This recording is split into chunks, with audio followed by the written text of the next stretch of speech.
اذا ذکر اللہ خنس و اذا غفل وسوس۔ شیطان اولاد آدم کے دل پہ قبضہ جما کے بیٹھ جاتا ہے، جب یہ اللہ کا ذکر کرتا ہے تو بھاگ جاتا ہے، جب یہ ذکر چھوڑتا ہے تو وسوسہ اندازی کرتا ہے۔ تو شیاطین تو انسان کو مار ڈالنے پر آمادہ ہیں، اور وہ ایک لمحہ بھی نہیں چاہتے کہ یہ نیکی اور خیر کی کسی راہ کا مسافر ہو۔ تو ماہ رمضان میں شیطان بندھا ہوا بھی ہو اور انسان نیکی کے ماحول پہ ہوں، نیکی کی راہوں پہ ہوں، سجدوں میں اللہ کے حضور آنسوں کا خراج دے رہے ہوں، قرآن مجید کی تلاوت معمول زندگی ہو، تو شیطان کو تو ایک آنکھ نہیں بھاتا، وہ تو کہتا ہے بس میں چھٹ لوں، پھر عید کے دن ہی نپٹ لوں گا تم سے۔ اب اگر شیطان کے چھٹنے سے قبل ہم نے نفس کو کنٹرول میں کر لیا، قابو میں کر لیا، تو شیطان چھٹ کر بھی کچھ نہیں کر پائے گا، ورنہ وہ نفس کے ساتھ مل کے اور زیادہ ہمیں بگاڑنے کی کوشش کرے گا۔ اس لیے یہ ہمارے لیے ایک اہم اور سنہری موقع ہے کہ ہم نفس پہ قابو پا لیں۔ اب وہ کیسے پایا جا سکتا ہے؟ روزہ نفس کو کنٹرول کرنے کا ایک مؤثر ذریعہ ہے، خود روزہ نفس امارہ کو قابو کرنے کا ذریعہ ہے، اس لیے کہ نفس تین چیزوں سے کمزور ہوتا ہے۔ حضرت شیخ فرید الدین عطار رضی اللہ تعالیٰ عنہ فرماتے ہیں، نفس نتواں کشت الا باسے چیز، بات گوئم یاد گیرش اے عزیز۔ نفس نہیں مرتا، لیکن اگر تین چیزیں ہوں تیرے پاس تو پھر نفس کو قابو کرنا کوئی مشکل بھی نہیں ہے، اس کو کمزور کرنا کوئی زیادہ مشکل بھی نہیں ہے۔ وہ تین چیزیں کون سی ہیں؟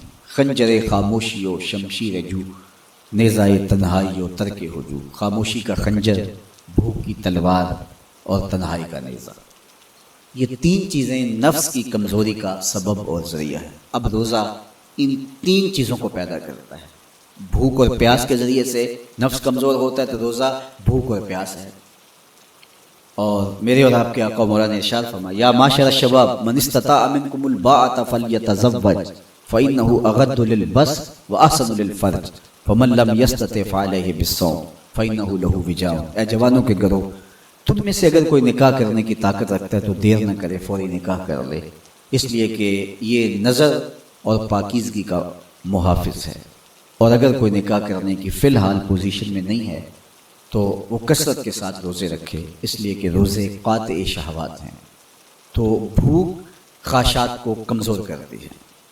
دوسری بات، تنہائی، یہ مجلس کے شر سے بچانے کا ذریعہ ہے، کیونکہ چند مجلسیں ہوتی ہیں جو انسان کے لیے خیر لاتی ہیں، زیادہ اختلاط لوگوں کا سوائے نقصان کے اور کچھ نہیں دیتا۔ اس لیے العافیت فی العزلہ فرمایا گیا کہ عافیت تنہائی میں ہے۔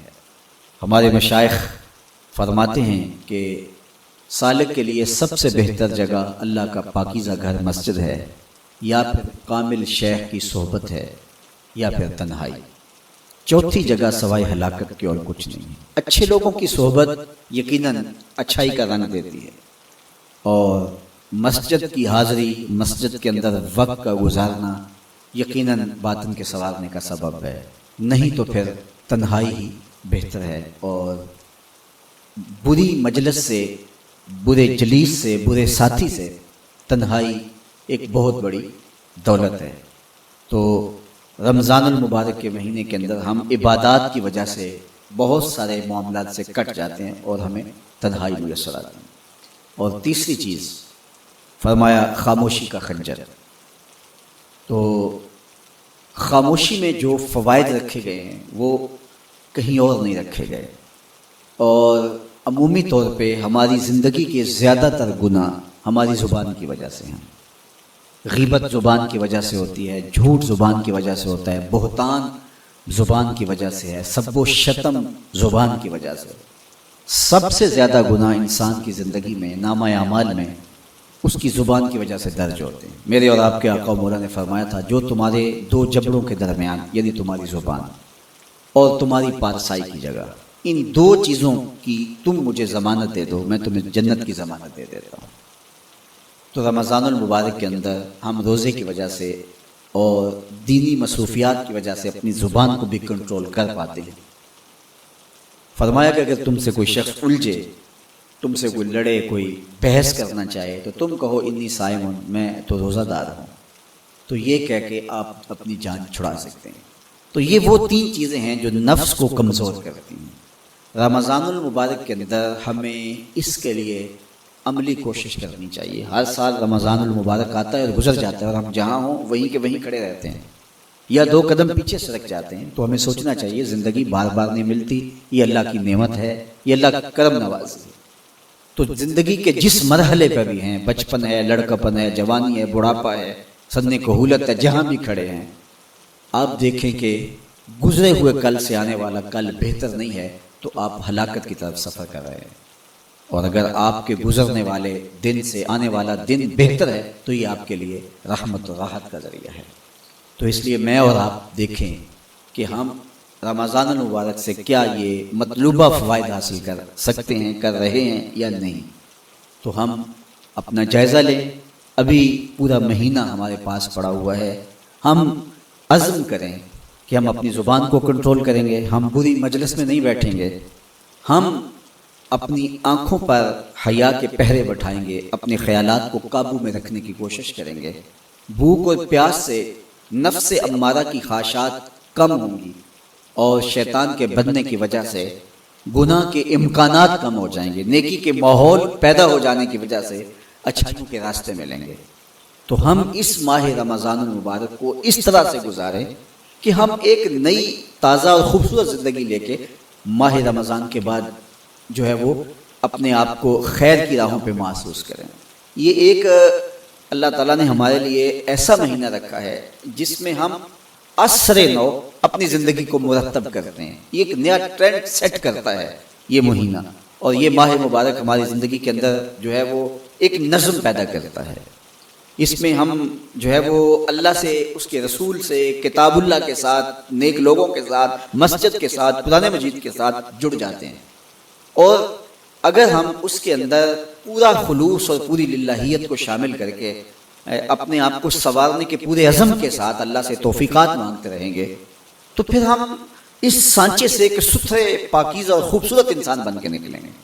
تو اس لیے ہمیں چاہیے کہ یہ مبارک مہینہ جو اللہ نے ہمیں نصیب کیا، اس مہینے کو اچھے طریقے سے ہم گزاریں، تقوی کا حصول جو اس مہینے کے روزوں کا مقصود ہے وہ ہم اپنے اندر پیدا کریں، اور ماہ صیام کا ماحول تقویٰ دیتا ہے، ماہ صیام کا باطنی نور تقویٰ دیتا ہے، ماہ صیام کے انوار تقویٰ دیتے ہیں، روزہ تقوی کی نشأت کا ذریعہ ہے، تقویٰ پیدا کرتا ہے طبع کے اندر، اور ایک نئی خوبصورت زندگی کا آغاز ہوتا ہے۔ تو میں اپنے جملہ ناظرین سے، جملہ ناظرات سے، سامعین اور سامعات سے یہ کہوں گا کہ وہ اس مبارک مہینے کی برکتوں کو خوب خوب لوٹیں، اور پوری طرح سے اس کے انوار کو اپنے اندر جذب کریں، جو روشنیاں اور جو فضاؤں کے اندر نور بکھرا ہوا ہے اس کو اپنے اندر اتار لیں، اور پوری طرح سے اپنے اندر اس کو جذب کر لیں۔ پورا مہینہ جب ایک پاکیزہ ماحول میں آپ رہیں گے اور شرور سے، شر سے، بری مجلسوں سے، برے جلیس سے آپ بچنے کی کوشش کریں گے تو ایک مہینہ طبع کے اندر ایک مؤثر تبدیلی لانے کے لیے کافی ہوتا ہے۔ اور پھر اللہ تعالیٰ نے ہمارے لیے یہ کرم نوازی کیا ہے کہ ہر عمل کا اجر 70 گنا بڑھا دیا ہے، تو گویا ہم ایک قدم اٹھاتے ہیں تو 70 قدم آگے بڑھ جاتے ہیں، تو یہ ہمارا سفر تیز کر دیا جاتا ہے اور ہم تیزی کے ساتھ چل رہے ہوتے ہیں، اور ایک مہینہ گویا 70 مہینوں کے برابر ہو جاتا ہے۔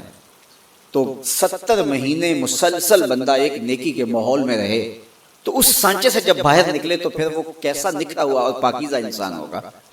تو اس لیے ہمیں اس ایک مہینے کو پوری توجہ کے ساتھ صرف کرنا چاہیے، اور اس کے ایک ایک لمحے کی قدردانی کرنی چاہیے، تو دیکھنا پھر یہ مہینہ کس طرح زندگی کے اندر ایک نئی خوبصورت تبدیلی پیدا کرتا ہے۔